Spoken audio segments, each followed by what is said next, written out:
এভাবে একবার নিরামিষ বকলি রান্না করে খেয়ে দেখো, কথা দিচ্ছি আঙুল ছেটে পুটে খাবে। প্রথমে আলুগুলো ভেজে তুলে নেবে, ওর মধ্যে জিরে তেজপাতা ফোড়ন দিয়ে টমেটো কুচি দিয়ে সামান্য লবণ দিয়ে টমেটোটা সেদ্ধ হয়ে আসলেই মধ্যে আদা জিরে লঙ্কার পেস্ট দিয়ে দেবে।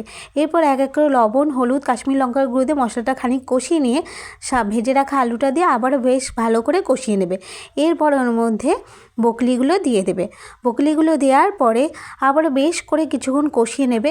কিছুক্ষণ কষিয়ে নেওয়ার পরে এর মধ্যে কয়েক চামচ টক দই দিয়ে দেবে। টক দইটা দিয়ে সমস্তটা ভালো করে একসাথে কষিয়ে নেওয়ার পরে মশলা থেকে তেল ছেড়ে দিলে ওর মধ্যে জল দিয়ে দেবে।